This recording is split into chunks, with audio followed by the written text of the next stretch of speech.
कहानी की शुरुआत हमें जंगलों के बीच से जा रही एक कार को दिखाते हुए होती है, जो कि आज सालों के बाद अपने भाई जेम्स से मिलने के लिए उसके राफ्टिंग रेंटल कैंप में जा रही है, जहां पर वो लोग कुछ एडवेंचर एक्टिविटीज करेंगे, जिसमें कि राफ्टिंग भी आती है। ये चीज हमें इस पूरी कहानी में देखने को मिलेगी, लेकिन हर एक मोड़ पर आपको एक नया ट्विस्ट देखने को मिलेगा। लेकिन आपको जरूर बता दूं कि आज ये लोग पास वाली नदी में ही राफ्टिंग करने वाले हैं और फिर अगले दिन थोड़ा और आगे जाएंगे।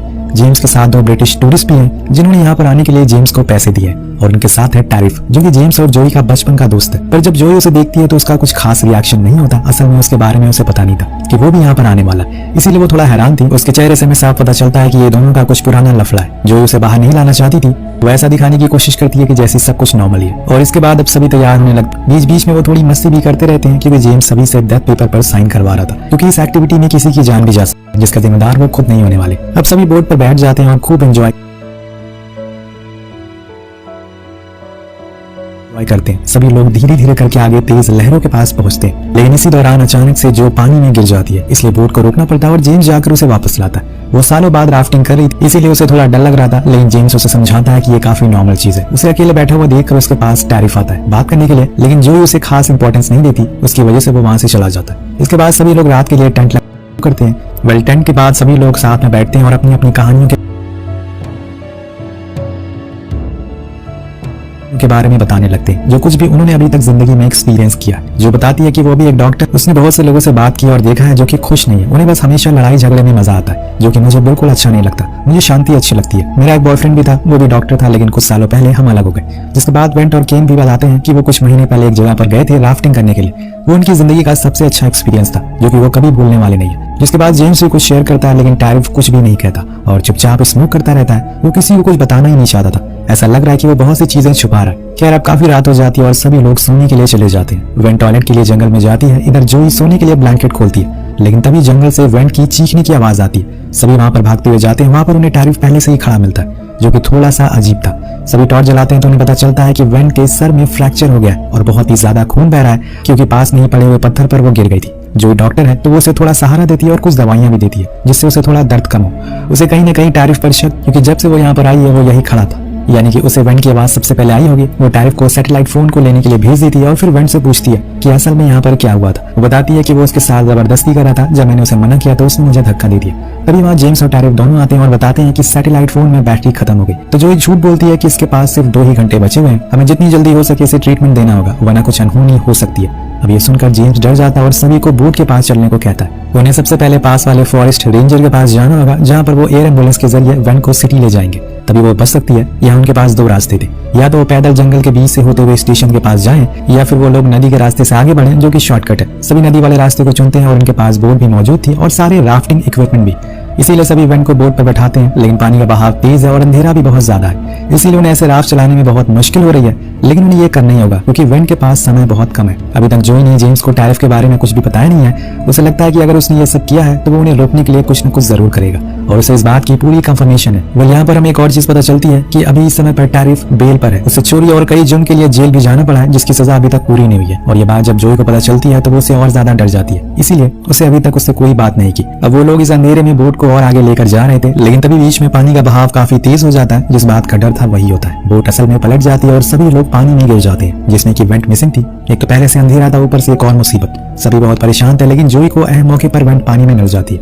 वो फौरन उसे लेकर ऊपर आती है, लेकिन वो बेहोश हो चुकी थी। अगर उसके अंदर पानी ज्यादा देर तक रहा तो वो मर भी सकती, इसीलिए वो फौरन उसे सीपीआर देती है और लगातार चेस्ट प्रेसिंग की मदद से उसके पानी को बाहर निकालती है। उधर जेम्स और लोगों को बाहर निकालने में उनकी मदद करता है और फिर सभी लोग किनारे पर आ जाते हैं। जेम्स फौरन जोई के पास आता है, उसे वेंट की सिचुएशन के बारे में पूछता है। वो कहती है कि वो बिल्कुल ठीक है, लेकिन मैं तुम्हें कुछ बताना चाहती हूँ। जो कुछ भी उसके साथ हुआ वो असल में टैरिफ ने किया है, मुझे वेंट ने खुद ये बताया। अभी जो बोट पलटी है, मुझे लगता है कि इसमें भी टैरिफ का ही हाथ है, क्योंकि वो नहीं चाहता कि हम लोग रेंजर के पास पहुंचे और रिपोर्ट करवाएं। इससे वो मुसीबत में फंस सकता है। तुम देखना आगे जाकर हमें वो रोकने की जरूर कोशिश करेगा। लेकिन जेम्स को यकीन नहीं और वो उसकी बातों को इग्नोर कर देता है। फौरन सभी को बोट पर बैठने को बोलता है, क्योंकि अभी बहुत ही कम समय इनके पास है। सभी फिर से आगे बढ़ते हैं और कुछ ही देर में सूरज भी निकल जाता है। उजाला हो गया था और ऐसे ही में रास्ते को देख पाना आसान हो गया था। वो अपनी स्पीड को और बढ़ा लेते हैं और फाइनली किनारे तक पहुंच जाते हैं, जहां पर उन्हें सीधा स्टेशन तक जाना था। इधर टैरिफ और जेम्स दोनों ही जंगल के अंदर भागते हैं। उन्हें जल्दी से वहां तक पहुंचना है, पर कुछ देर चलने के बाद वो जेम्स को रोक लेता है और उसे पूछता है कि वो तुमसे कल रात क्या कह रही थी। मुझे पता है कि देखो जो कुछ भी हुआ है वो सब एक हादसा था, मैंने जानबूझकर कुछ नहीं किया। मैं वेन को समझाने की कोशिश कर रहा था पर उसका पैर स्लिप हो गया। तुम मेरी बात ध्यान से सुनो, अभी मैं बेल पर हूँ और मैं नहीं चाहता तुम्हारी वजह से मैंने 3 साल जेल में बिताए हैं और अब तुम्हें मेरा साथ देना होगा। जेम्स टैरिफ को गले से लगा लेता और उसे कहता है कि मैं तुम्हारे साथ ही हूँ, पर फिलहाल हमें वहाँ पहुंचना होगा वरना वो मर जाएगी। अब दोनों ही भागते हैं लेकिन स्टेशन पर कोई नहीं था। वो कुछ देर बाहर खड़े होकर इंतजार करते हैं, तभी एक रेंजर वहां आता है और जेम्स उसे अपने हालातों के बारे में बताता है और फौरन एक चॉपर लाने को बोलता है। लेकिन अंदर जाने के कुछ ही समय बाद टैरिफ को पता नहीं क्या हो जाता है, वो रेंजर को कॉल ही करने नहीं देता। उसका कहना था कि वो पहले वेन को किसी नजदीक वाले हॉस्पिटल में लेकर जाएंगे और इससे वो किसी भी पुलिस केस में इन्वॉल्व नहीं होगा। लेकिन रेंजर कहता है कि ये प्रोटोकॉल के खिलाफ है, इससे तुम्हारे दोस्त की जान भी जा सकती है। लेकिन टैरिफ झूठ कहता है। वो उसे समझाता है कि इससे जेम्स की रेंटल राइफलिंग कैंप की रेपुटेशन खराब हो जाएगी, इसलिए तुम ऐसा मत करो। लेकिन रेंजर नहीं मानता और वो उससे प्रति अग्रेसिव हो जाता है, जो बात रेंजर को पसंद नहीं आती और उसे कहीं ना कहीं कुछ गड़बड़ लगने लगती है। इसीलिए वो अपनी पिस्टल निकाल कर उस पर पॉइंट कर देता है। जेम्स घबरा जाता है, ये चीज तो बद से बदतर होने लगी है। वो रेंजर की बंदूक उससे लेता है और गलती से ट्रिगर को दबा देता है, जिसके बाद बहुत अफसोस होता है उसे। लेकिन अब क्या फायदा, खेल तो खराब हो चुका है। अब वो खुद को मारने की भी कोशिश करता है लेकिन ऐसा नहीं कर पाता। वो रेंजर मर चुका था, उसके ऊपर पहले से ही 2 अपराध के चार्जेस लगे हुए हैं, अब ये तीसरा भी हो गया। इसीलिए वो भागने का सोचता है, जिसके लिए वो नदी का सहारा लेगा और कनाडा के बॉर्डर को उसी नदी से पार कर देगा, जहाँ से उसे पकड़ पाना मुश्किल हो जाएगा। लेकिन इसमें समय लगने वाला है, पर सबसे पहले तो उन्हें उस रेंजर की बॉडी को ठिकाने लगाना होगा। वो जेम्स को बंदूक दिखाते हुए कहता है कि इस लाश को किसी और कार में डाल दो। वो मजबूर था और इसीलिए उसका कहना उसे मानना पड़ता है, जिसके बाद दोनों ही उसे खाई में धक्का दे देते, जिससे ऐसा लगे कि ये एक हादसा था, किसी को उन पर शक न हो। इसके बाद वो बंदूक को लेकर बोट के पास जाता है और वहाँ सभी इस चीज को देखकर डर जाते हैं। जेम्स उन्हें बताता है कि इसने पुलिस वाले को मार दिया है, इसीलिए अब वेन के लिए कोई भी मदद नहीं आने वाली है, जिसका ये साफ मतलब था कि ये उसकी मौत तय है। सभी को वो बैठने को बोलता है और बोट को कनाडा बॉर्डर की ओर ले जाने के लिए कहता है, जो कि यहाँ से थोड़ी ही दूरी पर है। लेकिन उसके लिए इन्हें और लोगों की जरूरत पड़ेगी। इतने में इतनी दूर एक बारी में पैडल नहीं कर सकते, पर टैरिफ को कोई फर्क नहीं पड़ता, उसे अब फिर से जेल नहीं जाना है, इसलिए वो ऐसा कर रहा है। कुछ ही समय के बाद वेंट अपना दम तोड़ देती है। अब जो उसकी आंखों को बंद कर देती है, उसके अंदर तो बहुत ही ज्यादा गुस्सा था, लेकिन अभी इस समय वो कुछ कर नहीं सकती। उसे तो पहले से ही टैरिफ पर शक था, लेकिन किसी ने उसकी बात पर यकीन नहीं किया। आगे जाने पर उन्हें एक ब्रिज दिखाई देता है, जिसके ऊपर एक बंदा अकेले आगे जा रहा था, जो बड़ी ही चालाकी से एक मिरर की मदद से उसकी ओर रिफ्लेक्शन करती है ताकि वो इन्हें देख ले। उसका प्लान कामयाब भी होता है और वो इन्हें देख भी लेता है, जिसे देखकर टैरिफ बहुत डर जाता है और वो उसे झूठ बोलता है कि ये बस बीमार हो गई है। हमारे पास एक डॉक्टर भी है जो देखभाल कर रही है इसकी, टेंशन की कोई बात नहीं है। लेकिन ऊपर दिखाई दे रहा था कि बोट में एक मरी हुई लड़की रखी हुई है और यही बात टैरिफ को खाई जा रही थी। उसे यकीन था कि वो आदमी आगे जाकर किसी न किसी को जरूर बताएगा, इसीलिए वो सभी से कहता है कि मुझे आज के आज कनाडा बॉर्डर तक जाना है, कैसे भी करके मुझे वहां ले चलो।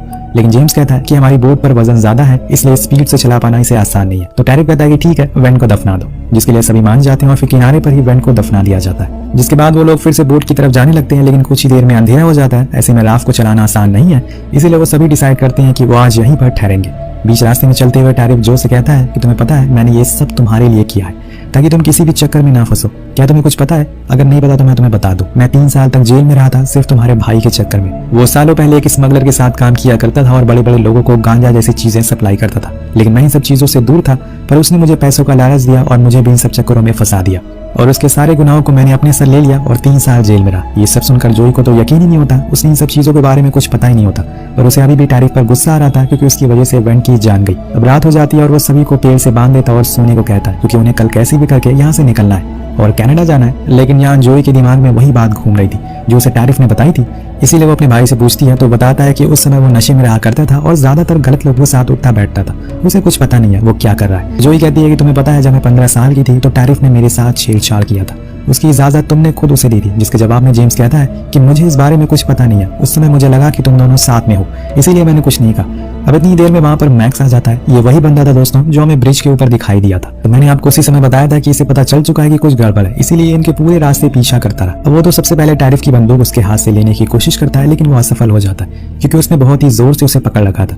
इसीलिए वो जोई और जेम्स को खोलने का ट्राई करता है, पर इतने में टैरिफ की आंख खुल जाती है और वो बिना कुछ सोचे समझे ही उसे पीछे से गोली मार देता है, जिससे मौके पर ही उसकी मौत हो जाती है। टैरिफ को लगता है कि ये सब जोई का प्लान था, लेकिन वो कहती है कि उसे इस बारे में कुछ पता नहीं है। सभी इस चीज के बाद बहुत डर जाते हैं। उन्हें अंदाजा हो जाता है कि टैरिफ कितना खतरनाक है, वो किसी को भी मार सकता है क्योंकि अब उसे किसी का डर नहीं है। इसके बाद ये लोग मैक्स की लाश को दफना देते